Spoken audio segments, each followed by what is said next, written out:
نحمده ونصلي على رسوله الكريم اما بعد فاعوذ بالله من الشيطان الرجيم بسم الله الرحمن الرحيم ووصى بها ابراهيم بنيه ويعقوب يا بني ان الله اصطفى لكم الدين فلا تموتن الا وانتم مسلمون صدق اللہ العلی العظیم۔ حضرات اکرام، آج کے درس میں سورہ بقرہ کی آیت نمبر 132 تلاوت کی ہے، جس کا ترجمہ ہے کہ اور اسی دین کی وصیت کی ابراہیم علیہ السلام نے اپنے بیٹوں کو اور یعقوب نے، یعنی حضرت ابراہیم علیہ السلام نے بھی اپنے بیٹوں کو وصیت کی اور حضرت یعقوب علیہ السلام نے بھی اپنے بیٹوں کو وصیت کی۔ وہ وصیت یہ ہے، یا بنی ان اللہ اصطفیٰ، اے میرے بیٹوں، بے شک اللہ رب العزت نے چن لیا ہے تمہارے لیے یہ دین، فلا تموتن الا وانتم مسلمون، پس تم نہ مرنا مگر اس حال میں کہ تم مسلمان ہو۔ یہ وصیت حضرت ابراہیم علیہ السلام نے اپنی اولاد کو اور آپ کے پوتے حضرت یعقوب علیہ السلام نے اپنی اولاد کو کی تھی کہ اے میرے بیٹوں، تم اس دین کو اختیار کر لینا، کیونکہ اللہ رب العزت نے یہ دین چن لیا ہے، منتخب کر لیا ہے تمہارے لیے۔ تم کو جب موت آئے تو اسی دین کے اوپر تمہارا خاتمہ ہو، اس دین سے تم منحرف مت ہو جانا۔ یہ وصیت تھی۔ اس آیت کا پچھلی آیت سے چند طرح کا تعلق ہے۔ پہلا تعلق تو یہ ہے کہ پچھلی آیت میں حضرت ابراہیم علیہ السلام کے ذاتی کمال کا ذکر فرمایا گیا کہ وہ خود کامل بلکہ کامل تر ہیں، اور اب یہ فرمایا جا رہا ہے کہ وہ کامل تر ہی نہیں ہیں بلکہ کامل گر بھی ہیں، یعنی خود بھی کامل ہیں اور دوسروں کو بھی اپنے فیض سے باکمال بناتے ہیں۔ گویا کہ پہلے ان کے کمال کا ذکر تھا اور اب ان کے اکمال کا ذکر ہو رہا ہے۔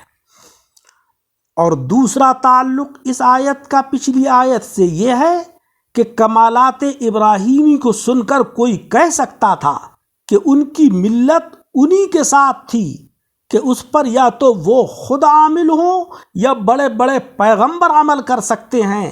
ہم عوام کو یہ حق نہیں ہے کہ ان کے دین کی پیروی کریں، کیونکہ یہ ہماری استعداد سے بڑھ کر ہے۔ اب اس وہم کی تردید کی جا رہی ہے اور یہ بتایا جا رہا ہے کہ ان کا دین بہت آسان اور بہت واضح ہے، جس کی حضرت ابراہیم علیہ السلام اور ان کے پوتے حضرت یعقوب علیہ السلام نے اپنی ساری اولاد کو وصیت فرمائی۔ اگر وہ ان کی خصوصیات میں سے ہوتا تو اس کا وہ دوسروں کو حکم نہیں فرماتے۔ اس آیت کا پچھلی آیت سے تیسرا تعلق یہ ہے کہ پہلے فرمایا گیا تھا کہ دین ابراہیمی سے بے وقوف ہی علیحدہ رہے گا۔ اس کی ایک وجہ تو اسی آیت میں بیان کر دی گئی کہ وہ نہایت کامل دین ہے۔ دوسری وجہ اب بتائی جا رہی ہے کہ اس پر قائم رہنے کی انہوں نے وصیت بھی کی تھی، اور جو اپنے بزرگوں کی وصیت نہیں مانے گا وہ بڑا بے وقوف اور احمق ہے۔ چوتھا تعلق یہ ہے کہ پچھلی آیتوں میں اللہ رب العزت نے حضرت ابراہیم علیہ السلام کی عملی تبلیغ کا ذکر فرمایا کہ آپ نے دنیا والوں کو اس طرح عبادات کر کے دکھائیں، اور اس آیت میں آپ کی قومی تبلیغ کا ذکر فرمایا جا رہا ہے کہ اپنی اولاد کو عبادات کی اس طرح وصیت کی۔ بزرگوں کے اعمال بھی تبلیغ ہوتے ہیں۔ اللہ جل شانہ و عم نوالہ نے ان کے اعمال اور اقوال قرآن عظیم میں اسی لیے نقل کیے کہ لوگوں کو اس سے درس حاصل ہو، لوگوں کو تبلیغ ہو، لوگ اس کے اوپر عمل کریں۔ آیت کریمہ کا ابتدائی حصہ یعنی پہلا لفظ ہے ووصّا، یعنی ووصّا بہا ابراہیم بنیہ و یعقوب۔ وصا یہ وصیتن سے بنا ہے، جس کے لغوی معنی ہے کسی پر کوئی نیک بات پیش کرنا، اور اصطلاح کے اندر تاکیدی حکم کو وصیت کہا جاتا ہے۔ اسی لیے مرنے والے کے آخری پیغاموں کو وصیت کہتے ہیں کہ ان کے پورا کرنے کی بہت تاکید ہے۔ اللہ رب العزت کا ارشاد عالی ہے، یوصیکم اللہ فی اولادکم۔ لہذا وصا کا یہ مطلب نہیں ہے کہ حضرت ابراہیم اور یعقوب نے اپنی زندگی پاک میں تو اپنے فرزندوں کو تبلیغ اسلام نہیں فرمائی، صرف وصال کے وقت فرمائی، بلکہ یہ مطلب ہے کہ ابراہیم علیہ السلام نے بتاکید حکم دیا، یا وفات کے وقت بھی حکم فرما گئے، یعنی اپنی حیات ظاہری میں بھی تبلیغ فرماتے رہے اور وصال کے وقت سخت تاکید کے ساتھ وصیت فرمائی کہ تم اس دین کو چھوڑ نہ دینا، یہ اللہ تبارک و تعالیٰ نے تمہارے لیے منتخب فرما لیا ہے، لہذا اسی کے اوپر تمہارا خاتمہ ہونا چاہیے۔ وَبَصَّا بِهَا، بِهَا یہ ضمیر اسلام اور ملت دونوں کی طرف لوٹتی ہے، کیونکہ اسلمتوں میں تو اسلام کا ذکر آ گیا تھا اور ہم ملتیں میں ملت کا، لہذا دونوں طرف ضمیر لوٹ سکتی ہے، اگرچہ ضمیر یہ مؤنث ہے مگر اسلام اور ملت دونوں کی طرف راجع ہے۔ ابراہیم و بنی ہی، بنی یہ ابنن کی جمع ہے، یعنی بیٹے، اگرچہ آپ کی وصیت سب کے لیے ہی تھی مگر بیٹوں کا ذکر خصوصیت سے اس لیے کیا کہ بیٹے آپ کا نمونہ بنیں اور دنیا میں تبلیغ کریں۔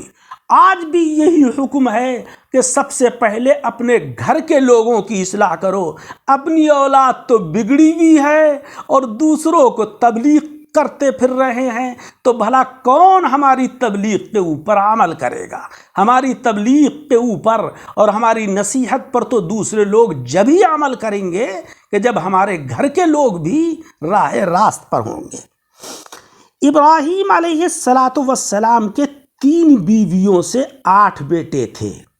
حضرت ہاجرہ کے شکم سے اسماعیل علیہ السلام جو سب سے بڑے تھے، اور حضرت سارہ کے شکم سے اسحاق علیہ السلام جو حضرت اسماعیل سے 14 سال عمر میں چھوٹے تھے، اور تیسری بیوی قنطورہ بنت یقطن کنعانیہ کے شکم سے 6 بیٹے پیدا ہوئے، مدین، مدائن، زمران، بخشان، یشبق اور نوح۔ حضرت ابراہیم علیہ السلام نے سب سے پہلے اپنے چچا ہاران کی بیٹی حضرت سارہ سے نکاح کیا، پھر حضرت ہاجرہ سے نکاح کیا، حضرت سارہ کی وفات کے بعد قنطورہ سے نکاح کیا، اور آپ کے 2 بیٹے حضرت اسماعیل اور اسحاق علیہ السلام یہ تو پیغمبر ہوئے، اور باقی 6 بیٹے پیغمبر تو نہیں ہوئے لیکن اللہ تبارک و تعالیٰ نے ان کو بڑا متقی اور بڑا پرہیزگار بنایا، ان کو صالحین کی جماعت کا سردار بنایا۔ حضرت اسماعیل علیہ السلام کو مکہ معظمہ میں بسایا اور حضرت اسحاق علیہ السلام کو اپنے ساتھ کنعان میں رکھا، اور مدین کو وہاں رکھا کہ جہاں ان کے نام سے شہر مدین آباد ہوا۔ حضرت شعیب علیہ السلام انہی کی اولاد میں سے تھے۔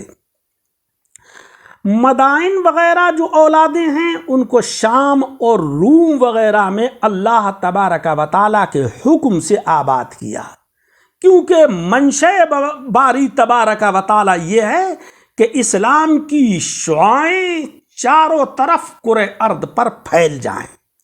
پھر حضرت اسماعیل علیہ السلام کے 12 بیٹے پیدا ہوئے، جن میں سے منجلے بیٹے یعنی چھوٹے سے بڑے قیدار نام کے تھے، جن کی نسل سے ہمارے آقا جناب احمد مجتبیٰ محمد مصطفیٰ صلی اللہ علیہ وسلم ہیں۔ وَبَصَّا بِهَا إِبْرَاهِيمُ بَنِيهِ وَيَعْقُوبُ، یعقوب یہ حضرت اسحاق علیہ السلام کے بیٹے ہیں، لہذا حضرت ابراہیم علیہ السلام کے پوتے ہوئے۔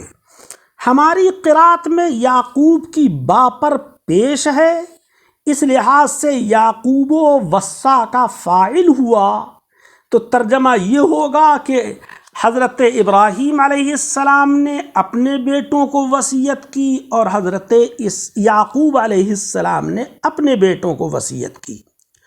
اور ایک قرات میں یعقوب کے اوپر نصب یعنی زبر ہے، تو پھر اس کا ترجمہ یہ ہوگا کہ حضرت ابراہیم علیہ السلام نے اپنے سارے بیٹوں اور اپنے پوتے یعقوب علیہ السلام کو وصیت کی۔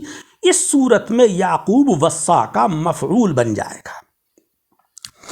یعقوب یہ عقبن سے بنا ہے، جس کے معنی ہے پاؤں کی ایڑی، چونکہ آپ اپنے بھائی عیسو کے ساتھ ہی اس طرح پیدا ہوئے کہ ہاتھ ان کی ایڑی سے لگے ہوئے تھے، اس لیے آپ کا لقب یعقوب ہوا۔ حضرت اسحاق علیہ السلام کا نکاح حضرت لوط علیہ السلام کی دختر سے ہوا تھا، ان کے شکم سے یعقوب علیہ السلام پیدا ہوئے، لہذا آپ یعنی یعقوب علیہ السلام حضرت ابراہیم علیہ السلام کے پوتے اور حضرت لوط علیہ السلام کے نواسے ہیں۔ آپ کے 2 بیویوں اور چند باندیوں کے بطن سے 12 بیٹے پیدا ہوئے، یعنی حضرت یعقوب علیہ السلام کے۔ آپ نے اپنے ماموں لایان کی بیٹی لیا سے نکاح کیا، جن سے روبیل، شمعون اور لاوا اور یہودا پیدا ہوئے۔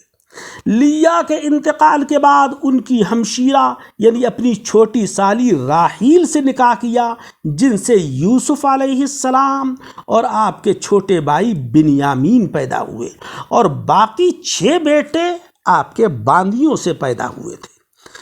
حضرت یعقوب علیہ السلام کی عمر 147 سال کی ہوئی، اور ایک روایت میں یہ ہے کہ آپ نے مصر میں وفات پائی، اور آپ کی وصیت کے مطابق بیت المقدس میں حضرت اسحاق علیہ السلام کی قبر کے پاس آپ کو دفن کیا گیا۔ آج کے درس میں آپ نے آیت نمبر 132 کا ابتدائی حصہ یعنی وَوَصَّى بِهَا إِبْرَاهِيمُ بَنِيهِ وَيَعْقُوب سماعت فرمایا۔ اگلا حصہ یعنی یا بنی ان اللہ اصطفیٰ لکم الدین فلا تموتن الا وانتم مسلمون، اس کا درس آنے والی ویڈیو میں سماعت فرمائیں گے۔ اللہ تبارک و تعالی مجھے اور آپ سب حضرات کو عمل کی توفیق عطا فرمائے۔ آمین۔ وآخر دعوانا ان الحمد للہ رب العالمین۔